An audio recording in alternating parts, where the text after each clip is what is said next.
আসসালামু আলাইকুম, আশা করি আপনারা সবাই অনেক ভালো আছেন। সিএসএস এর এই পর্বে আমরা আলোচনা করব ট্যাক্স নিয়ে। ট্যাক্স আসলে কি? আশা করি আপনারা সবাই অলরেডি জানেন যে ট্যাক্স কি। ট্যাক্স মানে হচ্ছে লেখা। আমরা এই পর্ব থেকে আমরা বিভিন্ন লেখার ওপর মানে ট্যাক্সের ওপর সিএসএস এর অনেকগুলো স্টাইল আছে, সিএসএস এর অনেকগুলো প্রপার্টি আছে, এর উপরে প্রয়োগ করা শুরু করব। এই ট্যাক্সের ওপর আমাদের আজকে হচ্ছে প্রথম পর্ব এবং পরবর্তী পর্বে আমরা আরও বেশ কিছু বিষয় নিয়ে আলোচনা করব। তো আজকে আর বেশি কথা বলছি না, সরাসরি মূল কাজে চলে যাচ্ছি। আপনারা ডেস্কটপে অবশ্যই লক্ষ্য করলে দেখতে পারবেন যে এই যে এখানে সিএসএস নামে আমাদের একটা ফোল্ডার তৈরি করেছিলাম। এর ভিতরে কিন্তু আমরা index.html নামে আমরা একটা html ফাইল তৈরি করেছিলাম এবং style.css নামে আমরা একটা css ফাইল তৈরি করেছিলাম। এই দুটো ফাইলকে আমি আমার কোড এডিটরের মধ্যে ওপেন করে নিয়েছি। এটা হচ্ছে আমাদের html কোড মানে html ফাইলটা, আর এইটা হচ্ছে এই যে এখানে এটা হচ্ছে আমাদের css ফাইল। এই দুইটা ফাইলকে আমি কি করেছি, এই যে এখানে লিঙ্ক ট্যাগ এর মাধ্যমে কিন্তু আমরা দুইটা ফাইলকে সংযোগ করে দিয়েছি। আশা করি এতটুকু কাজ আপনারা সবাই করতে পারবেন। এগুলো নিয়ে আমরা অনেকবার আলোচনা করেছি। আজকে আমরা ট্যাক্স নিয়ে আলোচনা করব। ট্যাক্সগুলো আমরা কিভাবে লিখতে পারি। আমরা কিন্তু অলরেডি জানি যে এই যে H1 এগুলোর মধ্যে কিন্তু আমরা চাইলে ট্যাক্স লিখতে পারি, অথবা আমরা জানি যে এখানে পি ট্যাগ ব্যবহার করতে পারি, যে পি মানে হচ্ছে প্যারাগ্রাফ ট্যাগ। এই প্যারাগ্রাফ ট্যাগের মধ্যেও কিন্তু আমরা ট্যাক্স লিখতে পারি। আমরা মূলত এখানে আমরা কাজগুলো দেখে আমরা যদি এখানে লোয়ারেম লেখার পর যদি কিবোর্ড থেকে এন্টার বাটনে প্রেস করি তাহলে দেখবেন আমাদের সামনে এরকম লোয়ারেমের ট্যাক্স লেখা এসে যাবে।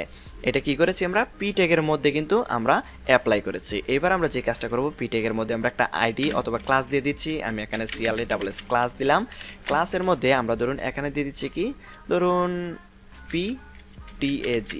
পি ট্যাগ দিয়ে দিলাম, দেখুন। অথবা আমরা এখানে যে কাজটা করতে পারি, পি দেওয়ার পর একটা হাইফেন দেব, TAG পি ট্যাগ। এখানে এই নামটাই দিলাম আমি। এই যে এখানে চাইলে আপনারা কিন্তু হাইফেন ব্যবহার করতে পারবেন, আন্ডারস্কোর ব্যবহার করতে পারবেন, কোনো সমস্যা নেই। তো এখানে আমি এইটাই নাম দিলাম ধরুন। অথবা আপনি চাইলে সরাসরি পি ট্যাগটাকেও ধরতে পারেন। আমি এখন থেকে এই ক্লাসের মাধ্যমে আপনাদেরকে বোঝানোর চেষ্টা করব, কারণ আমরা যখন পরবর্তীতে ওয়েবসাইট তৈরি করব তখন কিন্তু আমরা বেশিরভাগ সময় ক্লাস, তারপরে আইডি বিভিন্ন জায়গায় কিন্তু এগুলো প্রয়োগ করব। এখন থেকে যদি আমি আপনাদেরকে অভ্যস্ত করে নেই তাহলে আশা করি আপনারা খুব সহজেই পরবর্তী টিউটোরিয়ালগুলোতে আপনারা খুব সহজেই ভালো পারফর্ম করতে পারবেন। তো আমি এখানে কি করলাম, এই ট্যাগটা মানে পি ট্যাগ নামে নাম দিলাম। অথবা আমি এখানে একটা কাজ করতে পারি আপনাদেরকে আরও ভালোভাবে বোঝানোর জন্য, ROHIM রহিম নামটা দিয়ে দিলাম।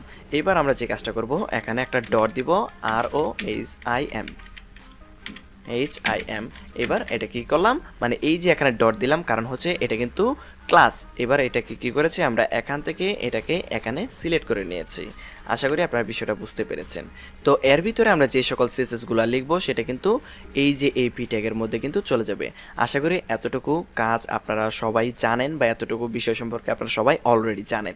এগুলো নিয়ে আমরা অনেকবার আলোচনা করেছি। এগুলো নিয়ে বারবার আলোচনা করার মূল কারণ হচ্ছে এগুলো যাতে আপনাদের ব্রেনে সেট হয়ে যায়। পরবর্তীতে আমরা যখন প্রজেক্ট বেস কাজগুলো করব তখন যাতে বারবার বলতে না হয়, এর জন্যই আমার মূলত বারবার এত বেশি বলা।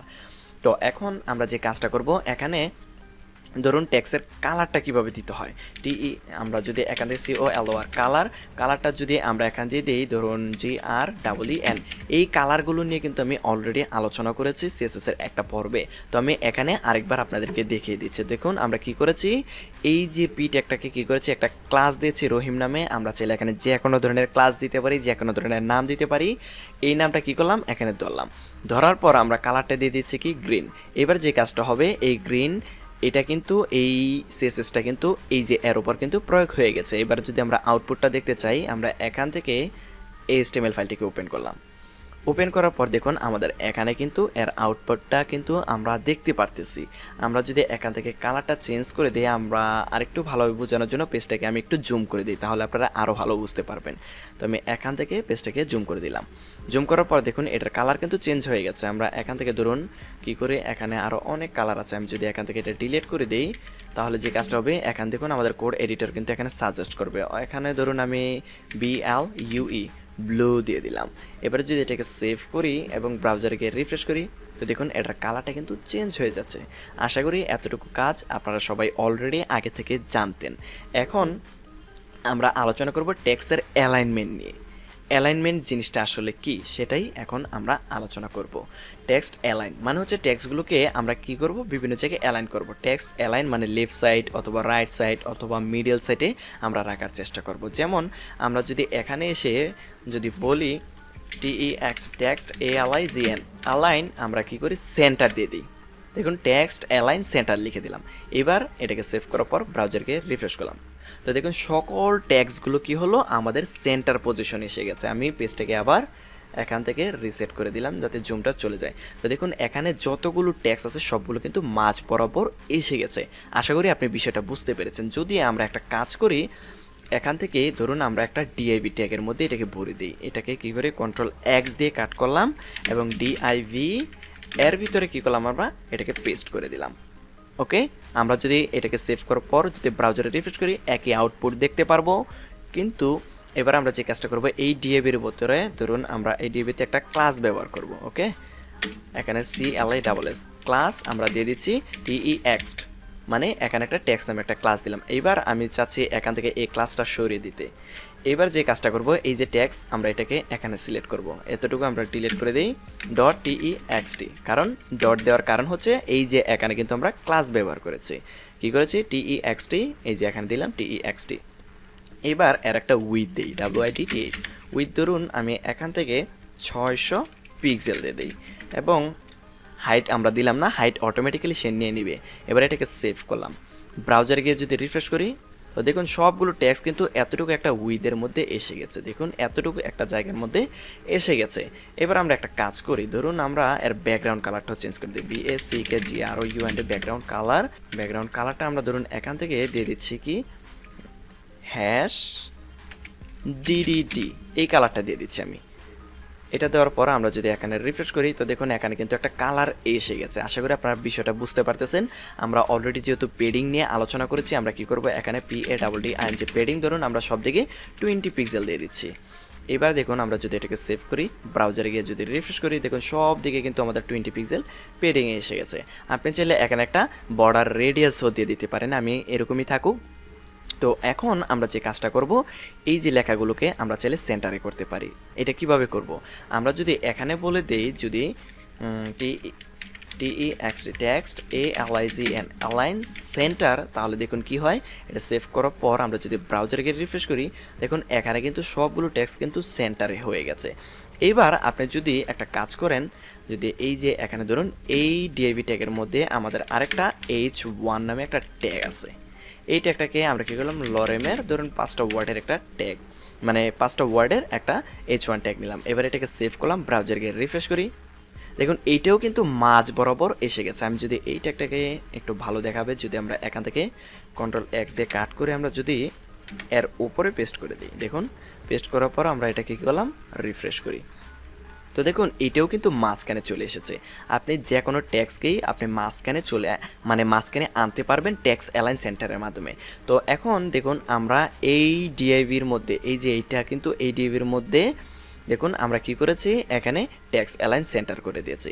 এর মানে যে কাজটা হবে, আমাদের এই ডিআইভির ভিতরে যতগুলো ট্যাক্স থাকবে সবগুলো টেক্সট অ্যালাইন সেন্টার হয়ে যাবে। আশা করি আপনি বিষয়টা বুঝতে পেরেছেন। এখানে আপনি যত ধরনের টেক্সট নেবেন সবগুলো অটোমেটিক্যালি টেক্সটার অ্যালাইনমেন্টটা সেন্টার হয়ে যাবে। আপনি যদি এখান থেকে টেক্সট অ্যালাইন রাইট দিয়ে দেন, যে কাজটা হবে RIGST রাইট। এবার যে কাজটা হবে দেখুন, আমি যদি এখান থেকে রিফ্রেশ করি সবগুলো রাইট সাইডে চলে যাবে, রাইট সাইডে চলেও গেছে। তো এবার আমরা যদি আবার লেফটে দেই এখানে LEFT, তাহলে কি হবে, সবগুলো লেফটে চলে আসবে। আবার যদি দেখুন আমরা যদি এখানে একটা মজার বিষয় দেখুন, এটা যেভাবে আছে, আমরা যদি এখান থেকে এটাকে কেটে দেই, তারপর যদি এটাকে রিফ্রেশ করি, তাহলে দেখুন এইভাবেই কিন্তু আছে। এর কারণ হচ্ছে বাই ডিফল্ট অবস্থায় আমাদের ট্যাক্সগুলো লেফট অ্যালাইন থাকে, অ্যালাইনমেন্টে কি থাকে, লেফট অ্যালাইন থাকে। এর জন্য আমাদেরকে টেক্সট অ্যালাইন লেফট করতে হয় না, আমাদেরকে টেক্সট অ্যালাইন হয়তো বা রাইট করতে হয় অথবা লেফট করতে হয় অথবা জাস্টিফাই করতে হয়। জাস্টিফাই আসলে কি সেটাই এখন আমরা দেখব। তো এর আগে আমরা TEXT টেক্সট অ্যালাইন আমরা সেন্টার জিনিসটা আরেকটু ভালোভাবে বুঝে নিই।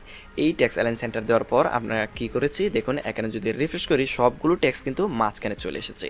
এইবার আমরা যদি চাই যে এই টেক্সটগুলোকে মানে একটাকে লেফটে রাখতে আরেকটাকে রাইটে রাখতে, অথবা আমরা যদি চাই যে সবগুলোর মাঝখান থেকে কয়েকটাকে আমরা লেফটে রাখবো, কয়েকটাকে রাইটে রাখবো। তখন আমরা কি করতে পারি, তখন আমরা কয়েকটা কাজ করতে পারি। যেমন আমরা চাইলে এখানে একটা আইডি ব্যবহার করতে পারি, এখানে একটা আইডি অথবা ক্লাস ব্যবহার করতে পারি।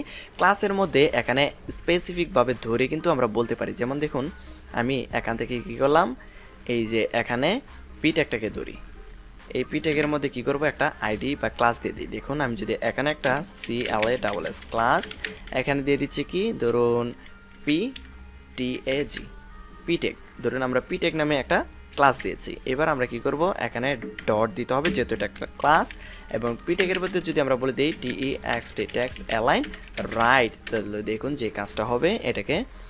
এবার যদি রিফ্রেশ করি, দেখুন এটা কিন্তু সেন্টার পজিশনে আছে, এটা কিন্তু আবার রাইট অ্যালাইন হয়ে গেছে।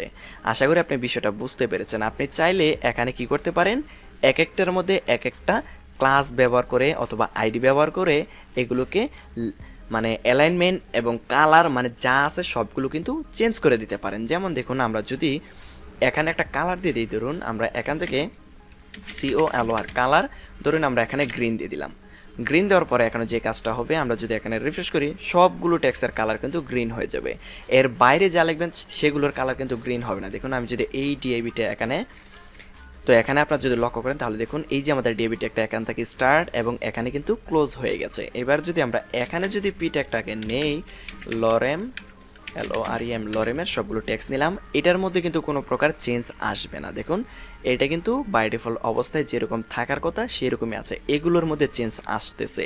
এর মূল কারণটাই হচ্ছে আমরা কি করেছি, এই যে ডিএবি ট্যাগটাকে ধরেছি এবং এই ডিএবি ট্যাগটাকে এখানে সিলেক্ট করার পর আমরা বলে দিচ্ছি তোমার উইথ হবে এত, তোমার ব্যাকগ্রাউন্ড কালারটা হবে এইটা, তোমার পেডিং এত পিক্সেল, তারপরে টেক্সট অ্যালাইনগুলো সেন্টার করবা। যদিও আমরা পিটেককে আলাদাভাবে আবার বলে দিচ্ছি তোমার টেক্সট অ্যালাইনটা কি হবে, রাইট হবে। আর এই যে এখানে কি করেছি, কালারটা কি করে দিয়েছি, গ্রিন করে দিয়েছি, যার ফলে এখানে সবগুলো কালার কিন্তু গ্রিন হয়ে গেছে। আপনি চাইলে যদি এখানে দেখুন পিটেকটাকে যেহেতু আমরা আলাদাভাবে ধরেছি, আমরা যদি এখানে COLOR কালারটা যদি আমরা দিয়ে দিই BLUE ব্লু দিয়ে দিই, এবার যদি সেভ করি ব্রাউজারে গিয়ে যদি রিফ্রেশ করি তাহলে দেখুন এটার কালারটা কিন্তু ব্লু হয়ে গেছে।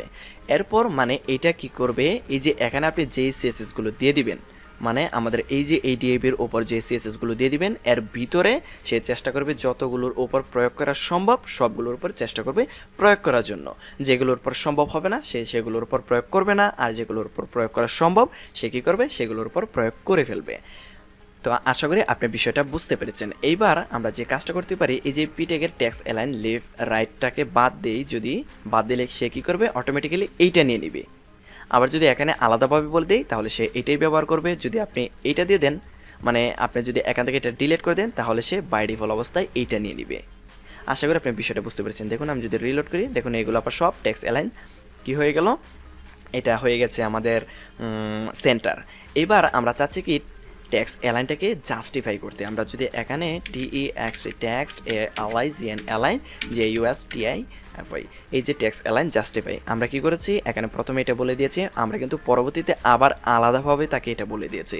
এর জন্য যে কাজটা হবে, এখন আর এটা প্রয়োগ হবে না, এখন সে এইটাই ব্যবহার করবে। দেখুন আমরা যদি সেভ করি ব্রাউজারে গিয়ে রিফ্রেশ করি, তো এই জাস্টিফাইয়ের কাজটা কি, জাস্টিফায়ার কাজটা হচ্ছে আমরা কিন্তু দেখুন আমরা যখন বইগুলো পড়ি আমাদের বইগুলো কিন্তু বাম দিক থেকে লেখাগুলো স্টার্ট হয় এবং ডান দিকে সমানভাবে থাকে। দেখুন এই যে এখানে কি হচ্ছে, এখান থেকে এটা সমান হয়েছে এবং শেষ পর্যন্ত কিন্তু সে সমানভাবে রেখেছে। আপনি যদি এটা মুছে ফেলেন যে কাজটা হবে, আমরা এখান থেকেও টেক্সট অ্যালাইনটাকেও এখান থেকে কী করলাম, সেন্টারটাও অফ করে দিলাম এবং এটাকেও অফ করে দিলাম। তাহলে সাধারণভাবে যেহেতু লেফট অ্যালাইন অবস্থায় থাকে সে কী করবে, লেফট অ্যালাইন অবস্থায় থাকবে। এইবার যদি আমরা এর উপর আমরা কি করি, টেক্সট অ্যালাইন জাস্টিফাই ব্যবহার করি, তাহলে দেখুন কি হবে, এখান থেকে এটা সমান হয়ে গেছে, এখানেও দেখবেন সবগুলো লেখা কিন্তু সমান হয়ে যাবে। দেখুন আমরা যদি এখানে এটাকে আবার আনকমেন্ট করে দেই এবং এটা সেভ করার পর ব্রাউজারে গিয়ে রিফ্রেশ করি, তাহলে দেখুন এগুলো কিন্তু সমানভাবে সে করে ফেলার চেষ্টা করবে। আপনি যদি এখানে আরও টেক্সট নেন তাহলে আরও ভালোভাবে বুঝতে পারবেন। ধরুন আমি এখান থেকে এই যে এতটুকু টেক্সট আছে আমরা এটাকে কপি করে এর ভিতরে আমি পেস্ট করে দিচ্ছি, Ctrl+V দিলাম, পেস্ট হয়ে গেল, আবারও Ctrl+V দিয়ে আরও পেস্ট করে দিলাম। এবার সেভ করলাম, ব্রাউজারে গিয়ে রিফ্রেশ করে দিলাম। তো দেখুন এই সবগুলো কিন্তু এই সাইডে সমান এবং এই সাইডে সমান। আবার যদি আমরা এখান থেকে এটাকে আবার কমেন্ট করে দিই, তাহলে দেখুন এটাকে কমেন্ট করে দিলাম। পিটেকের ওপর কোনো প্রকার অ্যালাইনমেন্ট দেওয়া নাই, এখানেও কিন্তু কোনো প্রকার অ্যালাইনমেন্ট দেওয়া নাই। অ্যালাইনমেন্ট যেহেতু নাই, তাহলে সে বাই ডিফল্ট অবস্থায় যেরকম থাকে সে কিন্তু সেরকমই থাকবে। দেখুন এইবার কি এইভাবে একটা এখানে স্টার্ট হয়েছে, মানে এখানে শেষ হইলো, এটা শেষ হয়েছে একটু পরে, মানে এইগুলোর কিন্তু লাইনটা ঠিক নেই। আমরা যখন এখানে জাস্টিফাই, এই যে মানে কি টেক্সট অ্যালাইন জাস্টিফাই ব্যবহার করব, তখন কি হবে আমাদের এটা এইভাবে কাজ করবে। দেখুন এই সাইড এই দুইটা কি সমান অবস্থায় থাকবে। আশা করি আপনি বিষয়টা বুঝতে পেরেছেন যে আমাদের টেক্সট অ্যালাইনটা কিভাবে কাজ করে। এবার আমি আপনাদেরকে আরেকটা বিষয় দেখাই। তো দেখুন অনেক সময় আমরা যে কাজটা করি, আমরা এই যে ডিআইবি ট্যাগটা যেটা আছে, ডিআইবি ট্যাগের মধ্যে আমরা যদি এটাকে সিলেক্ট করতে চাই, আমরা কিভাবে সিলেক্ট করব? এগুলো কিন্তু আমি আপনাদেরকে আগে একবার বলেছি কিভাবে আইডি অথবা ক্লাসের মাধ্যমে সিলেক্ট করতে হয়। দেখুন এই যে এটাকে কিন্তু আমি কি করেছি, ক্লাসের মাধ্যমে কিন্তু সিলেক্ট করেছি। আমি যদি এখান থেকে এটা ডিলিট করে দেই, তাহলে যে কাজটা হবে দেখুন, এই সিএসএস এর উপরে আমরা যে সকল সিএসএসগুলো ব্যবহার করেছি সবগুলো কিন্তু আবার এই যে এটার মতো হয়ে যাচ্ছে। দেখুন এটার মতো কিন্তু হয়ে যাচ্ছে। আমরা এগুলোকে আরেকটা ওয়েতে সিলেক্ট করতে পারি যদি ক্লাস এবং আইডি ব্যবহার না করি। সেটা কিভাবে? সেটা হচ্ছে দেখুন এই যে এটা কিন্তু এখন আর প্রয়োগ হচ্ছে না। আমরা এখন একটা কাজ করব, প্রথমে আমরা দেখব আমাদের এই পি ট্যাগটা কার ভিতরে আছে। আমাদের পি ট্যাগটা আছে কি এই যে এই ডিআইবি ট্যাগটার ভিতরে, ডিআইবির নামটা দিয়েছি কি টেক্সট। আমরা কি করব এখানে বলবো কি, ধরুন আমরা এখানে দিলাম ডি, মানে প্রথমে আমাদেরকে একটা ডট দিতে হবে, তারপরে টিইএক্সটি টেক্সট মানে হচ্ছে আমাদের সেই ডিআইবিটা, এটাকে ধরলাম আমরা এই ডিআইবি, এই যে ডিআইবিটা, এই ডিআইবির ভিতরে কিন্তু এই পি ট্যাগটা আছে। এবার আমরা কি করব, এই ডিআইবির ট্যাগটা হচ্ছে এই টেক্সট, এবার যদি আমরা একটা স্পেস দিয়ে পি দেই, তাহলে হয়ে গেল কি এই যে এর ভিতরে পি ট্যাগ যেটা আছে সেটাকে ধরো। আমরা এই কমান্ডের মাধ্যমে আমরা যে জিনিসটা বলে দিয়েছি, তোমার এই যে এই নামে যে ক্লাসটা আছে এর ভিতরে যদি কোনো পি থাকে তুমি তাকে ধরবা, এবং ধরার পর এই যে এই দুইটা যে আমরা প্রপার্টি দিয়েছি, এই দুইটা প্রপার্টি তার উপর প্রয়োগ করে দিবা। আবার এটা আমরা কি করলাম, ডিলিট করে দিলাম। আশা করি আপনি বিষয়টা বুঝতে পেরেছেন। এবার যদি আমরা এটাকে রিফ্রেশ করি, তাহলে দেখুন আবার কিন্তু সেই ধরনের সিএসএস আমরা প্রয়োগ করতে পারতেছি উইদাউট আমরা এখানে ক্লাস ব্যবহার করা ছাড়া। ক্লাস এবং আইডি আমরা ব্যবহার না করে কি করলাম, এই যে এটাকে কিভাবে সিলেক্ট করলাম। আবার যদি আমরা এখান থেকে H1টাকে সিলেক্ট করতে চাই, তাহলে আমরা যে কাজটা করতে পারি, আমি এখান থেকে ডট দিয়ে টিইএক্সটি মানে হচ্ছে আমাদের এই যে পুরো ডিআইবিটা, টেক্সট মানে কিন্তু এই পুরো ডিআইবি কেন, ডিআইবি ট্যাগটা আমাদের এখান থেকে স্টার্ট হয়েছে এবং এখানে ক্লোজ হয়েছে, এর ভিতরে পি ট্যাগ এবং H1 ট্যাগটা আছে। আমরা কি করলাম, টেক্সট ধরলাম, তার মানে পুরো ডিআইবিটার মানে ডিআইবির ভিতর যা আছে সবগুলোকে সিলেক্ট করা হয়ে গেছে।